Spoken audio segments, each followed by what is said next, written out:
bienvenue dans un nouveau type de vidéo, les vidéos saga. Alors, j'explique tout bêtement, en ce qui me concerne, et Laurine est un peu moins grave on va dire, mais un peu comme moi aussi, on aime lire toutes les deux tous les livres d'une même saga, d'un coup d'un seul. Du coup, il va arriver très souvent qu'on vous présente des vidéos avec une vidéo dédiée à une saga de livres, parce qu'on l'a lu d'un coup et que on pourrait pas difficilement l'introduire dans un update lecture parce que ça prendrait 35 minutes juste pour faire la vidéo de la série. Du coup me voilà pour vous faire aujourd'hui Breathing de Rebecca Donovan. Alors, la saga n'a pas de nom en français, donc je vais l'appeler Breathing, ou Les Maraisons, comme les trois quarts des gens le font. Voilà. Je vais donc commencer par vous présenter les livres un à un, visuellement parlant, n'est-ce pas? Et ensuite je vais vous donner mon avis sur chacun des livres. Et Laurine, que vous avez potentiellement entendu derrière la caméra, va rajouter ses commentaires si elle en a à faire. Donc tous ces livres ont été édités chez PKJ. Nous on les a chez PKJ, peut-être que plus tard il y aura les poches, je ne sais pas. Donc il s'agit pour le premier tome de Ma raison de vivre de Rebecca Donovan aux éditions PKJ. Vous avez des reflets de merde. Ouais, comme ça c'est pas trop mal. Ensuite on a Ma raison d'espérer. Toujours pareil, chez PKJ, de Rebecca Donovan, tata. Et le tome 3, Ma raison de respirer. En ce qui concerne mon tome préféré, vous le saurez à la fin. Mais en ce qui concerne mon avis, livre par livre, je peux vous le donner dès maintenant. En premier lieu, logique vous allez me dire, j'ai donc lu Ma raison de vivre de Rebecca Donovan. Patati patata, je l'ai dit il y a 10 secondes. Ce livre m'a beaucoup plu. Je savais déjà de quoi il retournait, donc je vais vous le dire. Dans cette série, ici trilogie, nous suivrons donc Emma. C'est une jeune lycéenne qui a un passé complexe et une vie de famille plutôt complexe. Et je ne vous dirai pas quoi, mais il y a de fortes chances que vous sachiez déjà de quoi je vous parle, donc je ne le spécifierai pas pour ceux qui ne le savent pas. Voilà. Donc c'est une romance contemporaine. Et ici nous avons le premier tome. Ce premier tome m'a plutôt pas mal plu, c'est d'ailleurs pour ça que j'ai continué, vous me direz, c'est logique. J'ai bien aimé Emma, Evan, sa meilleure amie Sarah, et c'était vraiment sympa. J'ai bien aimé, ça va paraître bizarre, mais j'ai bien aimé l'aspect Evan et Sarah ont des parents assez friqués. Et du coup ça m'a fait...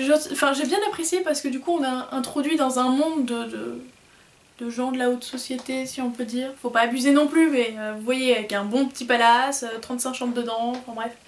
Ouais, Evan lui c'est bien riche quand même. Hein. Voilà. Donc j'ai beaucoup apprécié ce petit côté même si c'est pas du tout l'histoire principale. Voilà, j'ai des drôles de kiff apparemment. Mais ça m'a bien plu. J'ai beaucoup aimé la romance qui est trop mignonne. Je suis pas très romance mais là c'était trop chou. Sarah est une meilleure amie en béton, enfin bref. Vous avez bien compris, j'ai adoré les personnages. J'avais beaucoup aimé les lieux. Même les personnages qu'on est censé détester, bah, j'ai trouvé qu'ils étaient vachement bien construits quand même. Je veux pas dire que je les aime, hein. Loin de moi cette idée. Mais je les ai bien aimés dans leur construction, voilà. Pas dans qui ils étaient. Enfin, dernière chose sur ce livre-ci, la fin. Ça c'est ma tête blasée là. Non mais franchement la fin, c'est quoi cette fin? Ça sortait du chapeau d'un magicien là. Mais d'où ça vient? D'où ça vient? D'un coup d'un seul comme ça, bim bam boum. Tu l'avais pas vu venir hein? Bah non, on l'avait pas vu venir, ça n'a aucun sens. Bref, vous pouvez le comprendre je crois, je suis pas fan du tout de la fin de ce livre. Mais genre du tout. Parce que comme je le disais, j'ai trouvé que ça sortait du nulle part. Contrairement à moi qui trouvais que c'était un coup d'état, mais il fallait bien un moment que ça se passe. Je pensais vraiment qu'il y aurait bien un moment où ça allait arriver, donc ça m'a pas tant choqué que ça. Non, j'ai pas aimé, c'était trop soudain. Voilà. Bref, j'ai trouvé que la fin était un petit peu trop vaseuse et sortait de nulle part. Voilà. À présent, parlons du deuxième tome qui est Ma raison d'espérer. Dans ce deuxième tome, on peut dire, sans trop spoiler, que les problèmes familiaux d'Emma se déplacent et que le livre se concentre sur autre chose du coup. Et ça aborde à nouveau un autre problème important de la société que j'ai beaucoup aimé, qui est très bien dépeint et que j'ai trouvé, comment dire, pas exagéré. J'ai pas trouvé ça exagéré dans le sens où bah ça arrive malheureusement, c'est possible, ça existe. Et Emma subit ça, à nouveau, la tête haute, même si elle est plus battante qu'elle ne l'était dans le premier tome. J'ai beaucoup apprécié donc ces problèmes auxquels elle fait face et comment elle y fait face, et avec qui elle y fait face aussi, accessoirement, hein, forcément. On rencontre évidemment de nouveaux personnages que j'ai moins appréciés que les premiers, mais qui restent sympas tout de même. D'autres... Si elle pense aux personnages auxquels je pense, personnellement je les déteste. Donc on voit qu'il y a deux états d'esprit dans le cerveau d'Emma ces deux états d'esprit qui m'ont assez rendu dingue parce que il y en a un que j'approuvais mais complètement et l'autre absolument pas. Donc à chaque fois qu'elle était dans un état d'esprit, j'étais crispée, quand elle était dans l'autre, j'étais enfin satisfaite, mais pas complètement non plus parce que l'autre état d'esprit subsistait. Bref, ce livre est un combat tant dans la tête d'Emma que dans la tête du lecteur, je pense. Du coup, elle m'a un petit peu rendue dingue à chaque fois qu'elle cédait aux pulsions de son deuxième état d'esprit. Et ça m'a rendue folle, ça m'a rendue folle. En ce qui concerne la fin, cette fois-ci, je dirais pas que c'est pire, parce que ça venait pas de nulle part non plus.